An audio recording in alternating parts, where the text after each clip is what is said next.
Tá gravando? Tá? Muito bem, senhores, boa tarde para vocês, Feliz Natal. Uma alegria estar com vocês essa manhã, mas a alegria é maior ainda de vocês estarem comigo, né? Nosso amigo Dani ali, uma salva de palmas para ele, o Dani, tecnologia, isso aí. Você que nos acompanha no nosso canal, dá um like aí, dá uma curtida, beleza? Vamos começar agora a nossa matéria Independência da América Espanhola, ok? Você também pode encontrar no seu livro a informação dos países latino-americanos. É a mesma coisa, beleza? Então, a primeira coisa que você precisa entender é que há um contexto para que essas coisas estejam acontecendo aqui na América Latina. Você vai se lembrar que quando a gente fala de América Latina, a gente está falando de uma divisão política, de uma divisão social, tá ligado? Por exemplo, quando eu falo de América Latina, eu estou falando do México para baixo. Quando a gente divide politicamente ou geograficamente a nossa América, a gente tem a América do Norte, a América Central e a América do Sul, não é assim que a gente divide? Quando a gente fala de América Latina, nós estamos falando de países que foram colonizados por países, por metrópoles, por potências que tinham a língua latina. Logo, a gente está falando daqueles países que foram colonizados por Portugal e Espanha. Por isso, nesse contexto que a gente tem a América anglo-saxônica, que é a América formada pelos Estados Unidos e pelo Canadá, e a América Latina, formada por aqueles países que foram colonizados por Portugal e Espanha. Show de bola? Entendido isso, você vai se lembrar que a última matéria que nós estudamos foi a Era Napoleônica. E que o Napoleão bagunçou a Europa, fez uma zona danada na Europa, e agora a Europa está tentando se restabelecer, não é isso? Nós temos lá o Congresso de Viena, a Era das Restaurações, os caras estão tentando se restabelecer. Mas é importante você lembrar que durante o período em que o Napoleão esteve mandando na Europa, o que aconteceu com as colônias americanas? Em outras palavras, enquanto Napoleão estava lá dominando os países europeus, esses países europeus não tinham colônias na América, na África, não tinham? Sim ou não? Por exemplo, a Espanha não tinha várias colônias aqui na América? E agora, com esse conflito que acontecia na Europa, a Espanha conseguiu dar a atenção necessária para essas colônias? Você concorda comigo que durante o período em que Napoleão mandou lá na Europa, as colônias americanas aqui vão experimentar uma certa independência. Eles vão conseguir tomar decisões por si próprios. E depois que a gente experimenta um pouquinho de independência, o que acontece com a gente? A gente não quer voltar para trás mais. Depois que sua mãe e seu pai deixam você ir pelo menos uma vez no shopping sozinho, você quer que ela te acompanhe? Mas nunca mais, verdade ou mentira?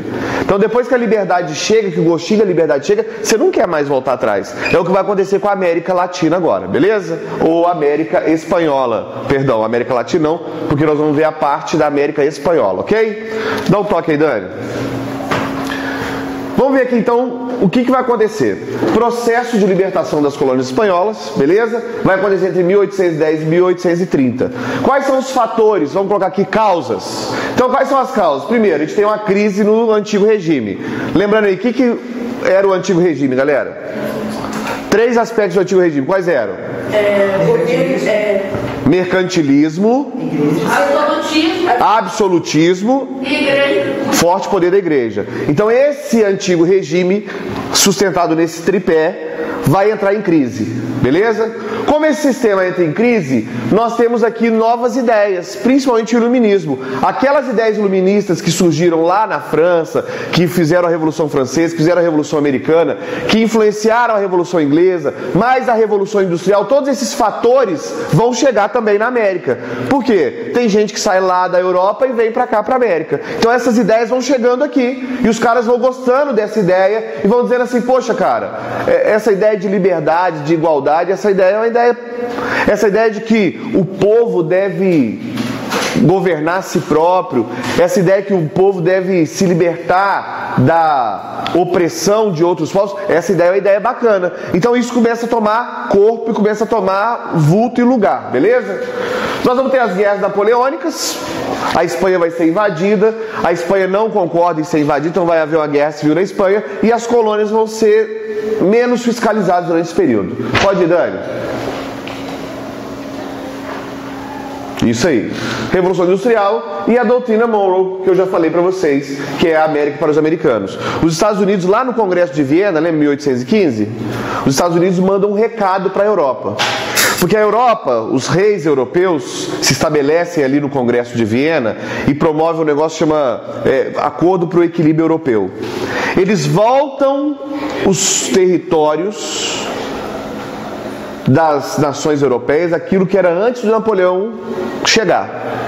Então, mais ou menos assim, a família Bourbon dominava lá Portugal. Nós vamos devolver para Portugal as colônias de Portugal e vamos pegar um representante da família Bourbon e vamos colocar no poder. Ou seja, vamos voltar à Europa aquilo que era antes de Napoleão acontecer. É isso que determina.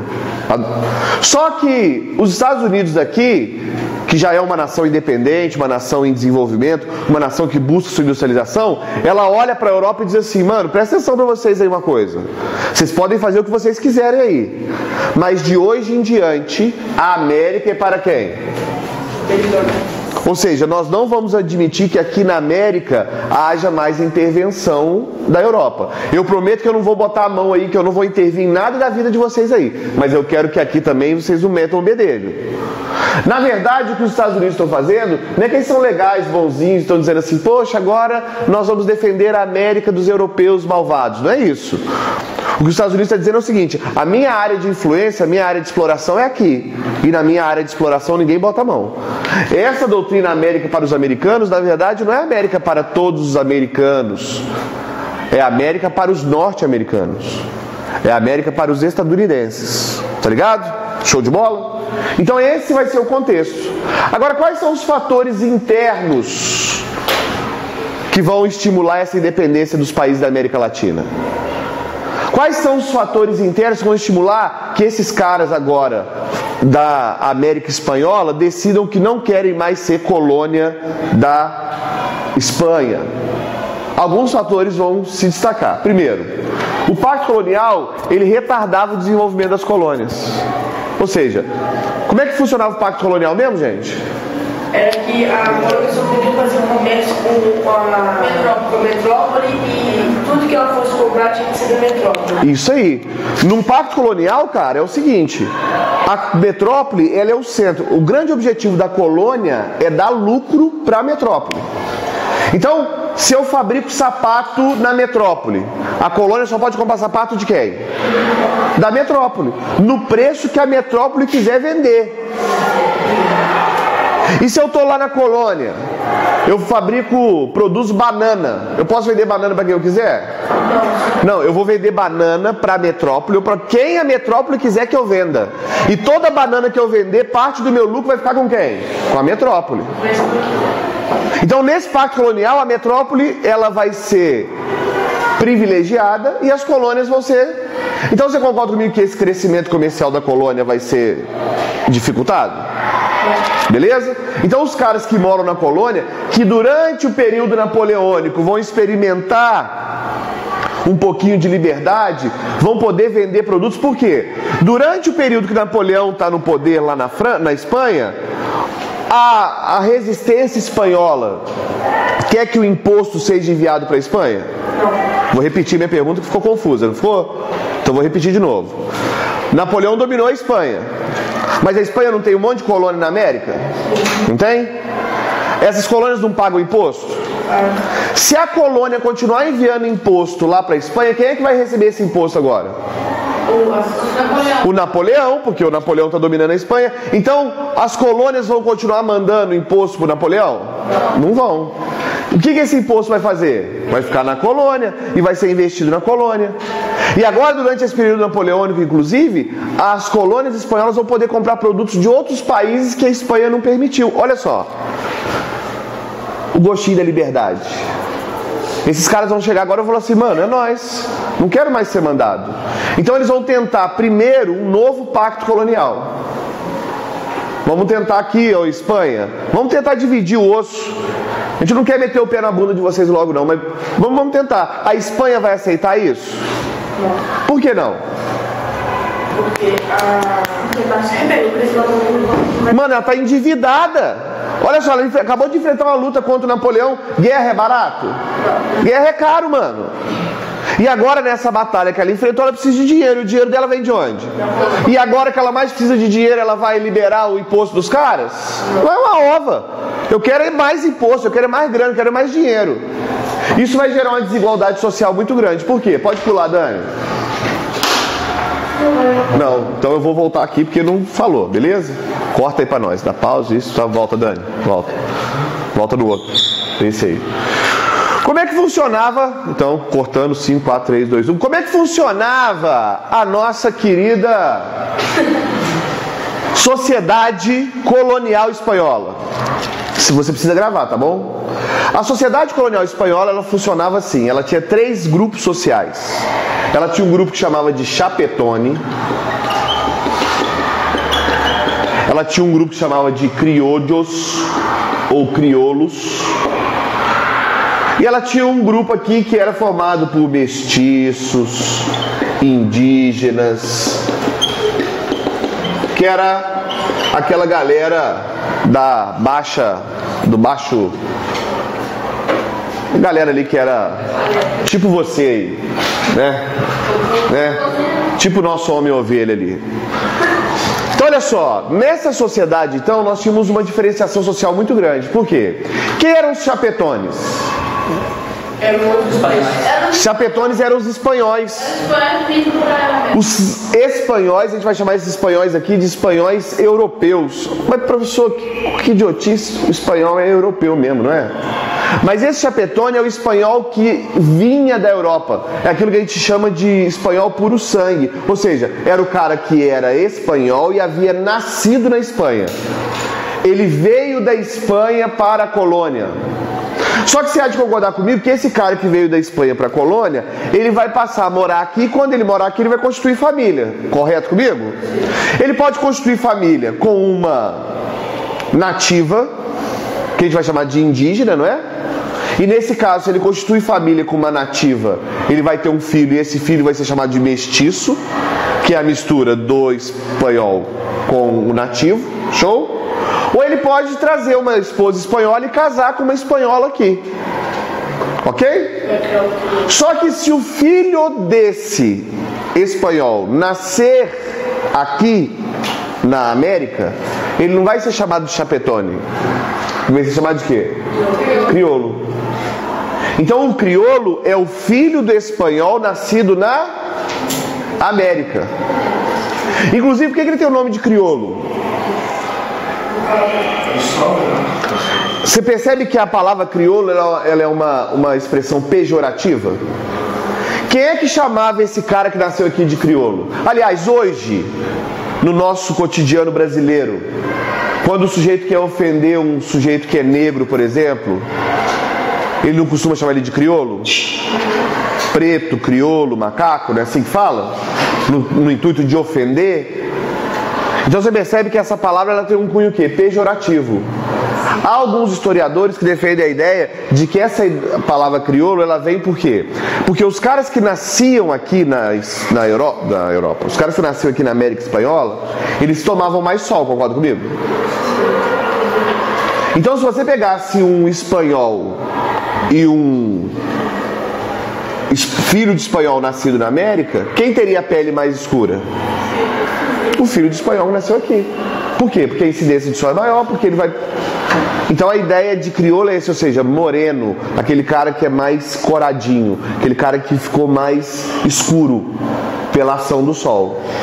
Esses crioulos aqui, eles podiam e eles tinham acesso a algumas instâncias, mas quem podia mandar na América Espanhola era só quem? Os chapetones. Ou seja, os cargos importantes, os grandes cargos, aqueles cargos que eram de grande relevância, só eram dados a espanhóis. Onde é que esses caras aqui podiam agir? Vai ter uma instância que a gente chama de cabildo. Grave esse nome, hein? Tão certo como 3 e 3 são 7, é bem possível que ele passe na sua prova. O que era um cabildo? Cabildo era uma câmara municipal. Então imagine, não era assim, só para você imaginar, para essa sua cabeça oca e vazia funcionar, presta atenção. Imagine nós temos uma organização política parecida com a do Brasil. Nós temos o governo federal, nós temos o governo estadual e nós temos o governo municipal, concorda comigo? Governo federal, estadual. No governo federal vai ter crioulo ou chapetone?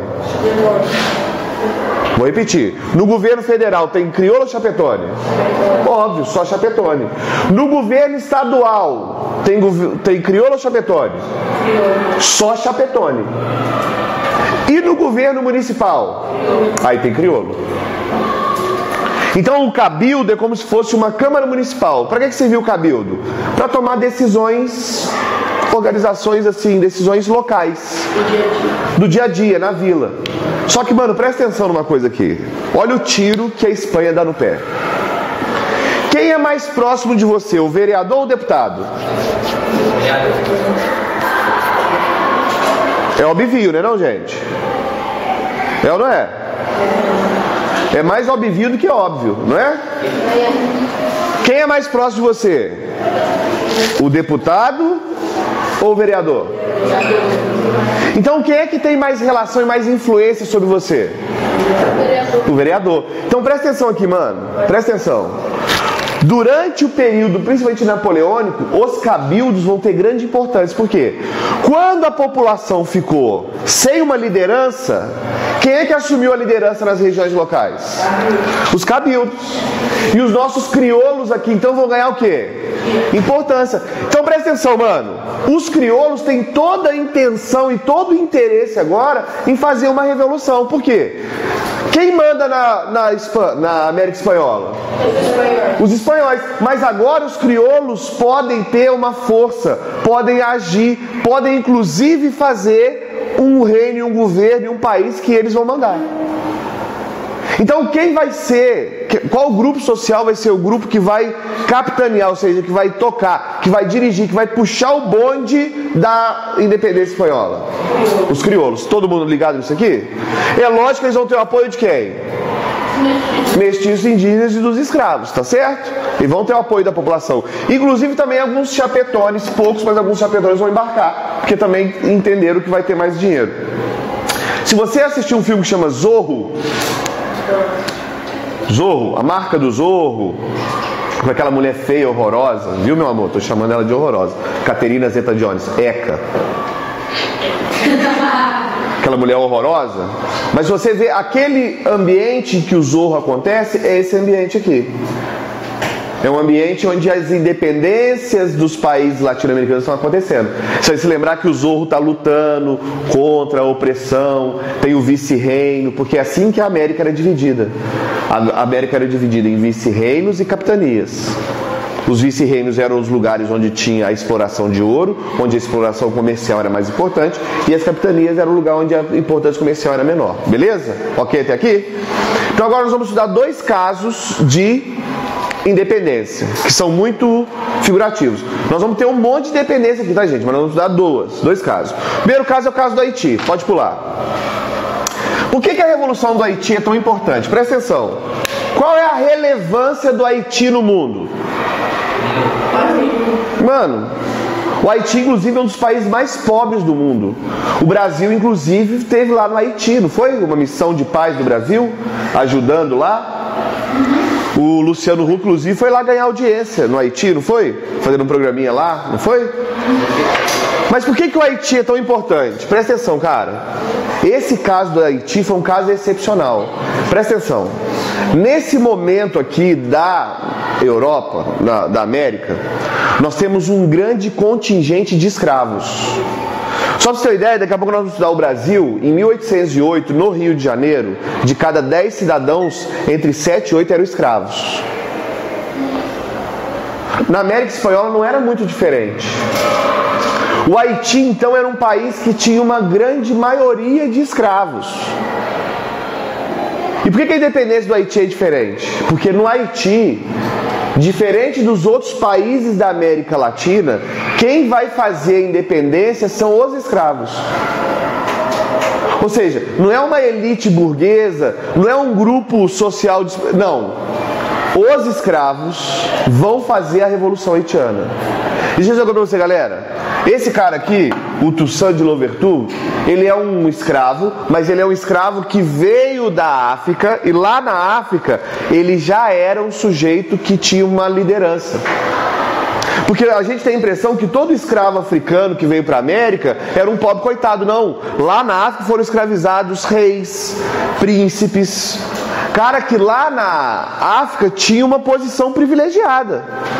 Então esses caras vêm para cá, mas eles estão satisfeitos com a escravidão? Não. Então no Haiti, cara, nós vamos ter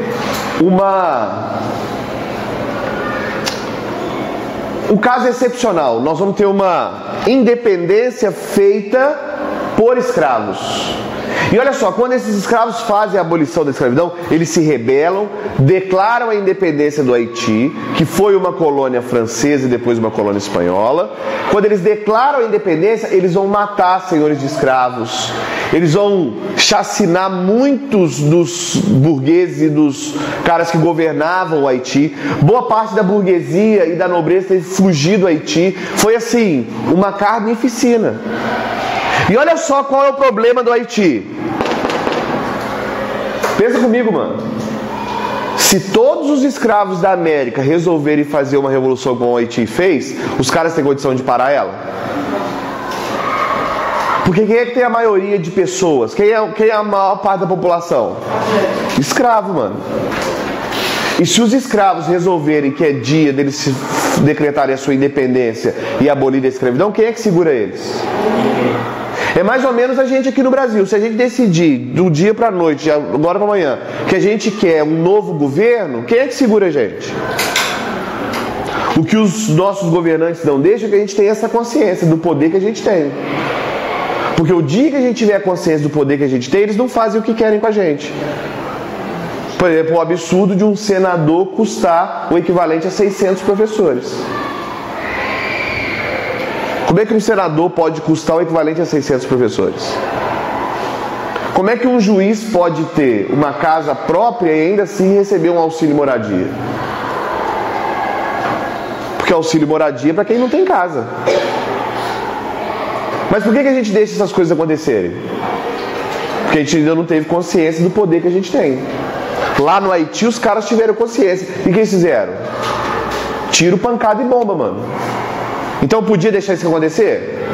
Não. Então o nosso querido Napoleão, inclusive, vai tentar botar uma ordem nessa parada aí para que as coisas não aconteçam desse jeito. Vai ser o Napoleão que vai poder e vai restabelecer a escravidão nas colônias francesas. Ok? Beleza? Mais um. Batalha de Santo Domingo.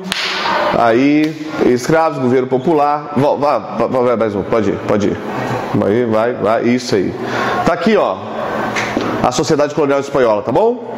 Chapetones e o clero, crioulos, descendentes espanhóis nascidos na América, elite colonial, grandes proprietários e comerciantes, integrantes dos cabildos. Os mestiços, capatazes e artesãos que serviam aos crioulos, índios e negros explorados como escravos ou semi-escravos. Aí nós vamos ter aqui a mita, a encomienda e as plantations. Pode ir. Aqui é um precursor da nossa independência espanhola, tá bom? Esse cara aí chama Tupac Amaru. Ele era um dos líderes da resistência. Você vai se lembrar quando você estudou no 7º ano que a gente teve um período de dominação espanhola, e a dominação espanhola da América foi muito violenta, lembra disso? Que eles entraram, destruíram os astecas, os maias, os incas. E esse Tupac Amaru, ele vem da dinastia de uma dessas elites reais desses povos antigos. E ele vai organizar uma rebelião indígena e vai ser duramente punido e vai morrer muita gente vai ser assassinada pela Espanha para poder acabar com essas rebeliões. Pode ir. Isso aí. Então vamos lá agora. De 1810 a 1814, os crioulos tomam o poder na América, amparando-se nos cabildos e formando juntas governativas com apoio da população, derrotados após a restauração na monarquia da Espanha. Então foi isso que eu disse para vocês. Lembra? Entre 1810 e 1814, o que está acontecendo na Europa? A Guerra Napoleônica, beleza? Durante esse período, quem é que vai mandar na América? Os crioulos, beleza? Vai ter a união da elite crioula, então, fortalecimento militar, eles vão controlar os movimentos populares, vão ter várias revoltas liberais na Espanha. A Espanha também não quer a volta de um rei absolutista na vida deles. Eles vão enviar tropas coloniais para a Espanha. A Inglaterra vai romper com a Espanha e vai apoiar os crioulos. Então agora os crioulos, além dessa força interna, eles vão também ter o apoio da Inglaterra, ou seja, o apoio externo. Pode ir. Os principais líderes então vai ser Simão Bolívar e San Martín. O Bolívar defendia uma república e o San Martín defendia uma monarquia. Pode ir. Então vai ter o apoio da Inglaterra e dos Estados Unidos. Os Estados Unidos e a Inglaterra vão apoiar as independências da América Latina porque eles são bonzinhos? Porque eles são legal? Por que eles vão apoiar? Mano, eles querem o comércio. Ei, presta atenção, cara. Escravo, colônia, pode comprar o produto de outro cara? Então pensa bem, se a América Espanhola é uma colônia espanhola, ela pode comprar produto da Inglaterra? Dos Estados Unidos? Mas se esses caras forem livres? Aí agora sim, mano, eu compro de quem eu quiser, eu vendo para quem eu quiser. Então o interesse deles de independência não é o interesse pela liberdade, igualdade, fraternidade, que todos os homens devem ser livres, que nenhuma... Não tem nada disso. O interesse aqui é financeiro e econômico, beleza? O San Martín, então, ele vai em direção do sul para o norte, ou seja, ele vai começar a libertar os países, as províncias do sul para o norte, e o nosso querido amigo Simão Bolívar vai fazer o contrário. Ele vai sair do norte e vir para o sul.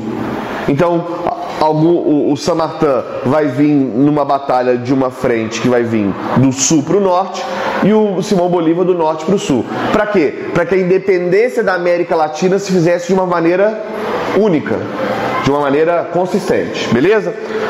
Nós vamos ter então o surgimento de uma ideia que a gente chama de bolivarismo. O que é o bolivarismo? Você já deve ter ouvido falar sobre isso esses dias aí.